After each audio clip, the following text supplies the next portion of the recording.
অনেকের ধারণা ইংলিশ হচ্ছে হ্যাভি ইম্পর্টেন্ট হ্যাভি ডিফিকাল্ট একটা ল্যাঙ্গুয়েজ, একটা ডিফিকাল্ট একটা সাবজেক্ট। আসলে যারা এরকম ধারণা পোষণ করছেন তাদের ধারণাটাই রং। আমি বলবো ইংরেজির মতো এরকম সহজ কোনো ভাষা বা সহজ কোনো সাবজেক্ট হতেই পারে না দ্বিতীয়টা। কারণ আপনারা একটা জিনিস খেয়াল করলে দেখতে পারবেন, যেমন বাংলায় আমরা বলি আপনি, তুমি, তুই, তো এরকম আপনি, তুমি, তুই, তোমরা, তোরা অনেক কথা বলে থাকি। এই সবকটা ইংরেজিতে একটা ওয়ার্ড দিয়ে আমরা প্রকাশ করি, তা হচ্ছে ইউ দ্বারা। তাহলে বোঝা যাইতেছে ইংরেজি কিন্তু আপনার কিছু কিছু ওয়ার্ড দ্বারা, একটা ওয়ার্ড দ্বারা অনেক কিছু প্রকাশ করে থাকে। আর ইংলিশটা মূলত একেবারে ইজি, একেবারে হ্যাভি ইজি একটা সাবজেক্ট, একটা ইজি একটা ল্যাঙ্গুয়েজ। আপনারা যদি এই ইংলিশটাকে ইজিলিভাবে ধরেন তাহলে কিন্তু ইংলিশটা আপনাদের কাছে ইজি হবে, মানে একেবারে সহজ সাধ্য কোনো একটা সাবজেক্ট হবে। আর যদি যারা এটাকে ভয় পায় তাদের জন্য এটা খুব কঠিন একটা সাবজেক্ট। সো আমি বলবো এই ব্যাপারে, আপনাদের যে কথাটা বলবো তা হচ্ছে আমরা ইংরেজি শিখতে পারি দুইটা উপায়ে। অনলি টু ওয়েজকে ফলো করে আমরা ইংরেজি শিখতে পারি। টু ওয়েজকে ফলো করে, টু ওয়েজ, আমরা দুইটা উপায়কে ফলো করে ইংরেজি শিখতে পারি। একটা হচ্ছে ভিতরে ঢুকে ইংরেজি শেখা, আর একটা হচ্ছে বাহির থেকে ইংরেজি শেখা।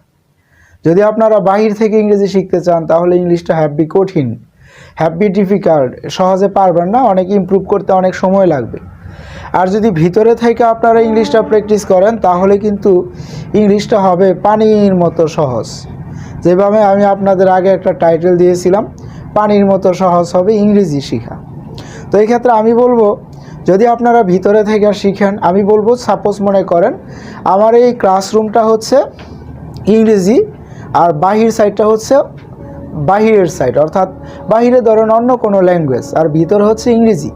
তো আপনি যদি বাহিরে থেকে এরকম মাথাটা উকি দিয়া, দরজা দিয়া, জানালা দিয়া উকি দিয়া যদি ইংরেজি শিখেন তাহলে কিন্তু আপনার অনেক সময় লাগবে। আর যদি বাহিরে না থেকে ভিতরে ঢুইকা আপনি ইংরেজি শিখেন তাহলে হয়তোবা ইংলিশটা আপনার খুব কুইকলি এবং ইজিতে আপনি পারবেন। তো এই ব্যাপারটা আসলে আপনারা মনে হয় ক্লিয়ার না আমি কি বলতে চাচ্ছি। আমি বলতে চাচ্ছি আপনারা যখন কোনো একটা ইংরেজি কোনো একটা কথা বলেন, কোনো বাক্য তৈরি করেন, কোনো বিষয়ে কথা বলতে চান, ওই সময় যারা বাংলায় চিন্তা করেন এবং সেগুলো ট্রান্সলেশন করে ইংরেজিতে কথা বলেন তাদের ক্ষেত্রে হচ্ছে তারা বাহিরে থেকে ইংরেজি শিখেন। আর ওই ইংলিশটা আপনাদের লাইফে ইমপ্রুভ করার ক্ষেত্রে অনেক সময় নেয় এবং অনেক ডিফিকাল্ট একটা ব্যাপার। আর যদি আপনারা বাহিরে থেকে না শিখে ভিতরে থেকে শিখেন, যেমন যখন যা কিছু বলবেন ইংরেজিতে ভাববেন, ইংরেজিতে করবেন, ইংরেজিতে প্রকাশ করবেন, অর্থাৎ ইংলিশে ভাববেন আর বাংলা না ভেবে ওই কথাগুলো ইংরেজিতে ভাববেন, যা প্রকাশ করবেন তা যদি আপনারা ইংরেজিতে চিন্তা করেন এবং ইংলিশে সেগুলো এক্সপ্রেস করেন তাহলে কিন্তু আপনাদের ইংরেজি ভাষাটা আরও বেশি এবং দ্রুত ইমপ্রুভ হবে আর এত সময়ও নেবে না। কাজেই ইংরেজির মধ্যে থেকে ইংরেজি বলার চেষ্টা করতে হইব, ট্রাই করতে হবে যে ইংরেজির মধ্যে থেকে কিভাবে আমরা ইংরেজিতে কথা বলতে পারি। আর যদি আমরা বাহিরে থেকে বাংলা থেকে ইংরেজি করে তারপরে আমরা কথা বলি তাহলে তো এটা অনেক জটিল ব্যাপার, অনেক সময় লাগবে। এই কারণে আমাদের ইংরেজির ভেতরে থেকে ইংরেজি কিভাবে আমরা কথা বলবো, ইংরেজির ভেতরে থেকে আমাদের প্র্যাকটিস করলে আমরা সহজে বলতে পারবো। ইংলিশে আমরা কিভাবে ইমপ্রুভ করব এই ব্যাপারে আমি স্টেপ বাই স্টেপ একাধিক ক্লাস নিয়ে থাকবো সামনে, আগামী দিনে একাধিক ক্লাস নিয়ে থাকবো কিভাবে আমরা ইংলিশে ইমপ্রুভ করতে পারি। এর মধ্যে নাম্বার ফার্স্ট হচ্ছে যে জিনিসটা আজকে আমি আপনাদের বললাম তা হচ্ছে খুবই সিক্রেট একটা ব্যাপার ছিল, অনেকে আপনাদের এই ব্যাপারটা বলে না। আমি মনে করি ভিতরে থাকে, অর্থাৎ ইংরেজির ভেতরে চিন্তা করবেন, ইংরেজিতে ভাববেন, ইংরেজিতে এগুলো আবার প্রকাশ করবেন, তাহলে আপনাদের ইংলিশটা ইমপ্রুভ হবে দ্রুত। আর যদি আপনারা বাংলায় চিন্তা করেন এবং সেগুলো পরে ট্রান্সলেট করেন এবং পরে আপনি মনে করেন ইমপ্রুভ করতে চান তাহলে আপনার এই ইমপ্রুভমেন্টটা হবে অনেক স্লোলি, অনেক স্লো হবে। কাজেই খুব ফাস্ট কিছু করার জন্য আমাদের সঠিকভাবে সামনের দিকে এগিয়ে যাওয়া উচিত। তো আমি মনে করি আপনারা যে কাজটা করবেন তা হচ্ছে ইংরেজিতে ভাববেন, কোনো কিছু করলে তা ইংরেজিতে করবেন, কোনো কিছু প্রকাশ করলে তা ইংলিশে করবেন। আর ইংরেজি বলার ক্ষেত্রে অনেকে আপনাদের এরকম যদি আপনারা ভুল করেন, কারণ নতুন অবস্থায় অনেকে ভুল করবেন, এটা স্বাভাবিক। ইংরেজি বলার ক্ষেত্রে অনেকে আপনাদের বলে থাকবে এরকম অনুৎসাহিতমূলক কোনো কথা আর কি বলতে পারে, আরে বাংলাই পারস না, ইংরেজি নিয়ে টানাটানি। অথবা এরকম বলতে পারে যে ইংলিশ, তোর ইংরেজি তো হয় না, ভুল করস, ইংরেজি বলবি না, বাংলা বল। হিংসা করে অনেক কিছু বলতে পারে।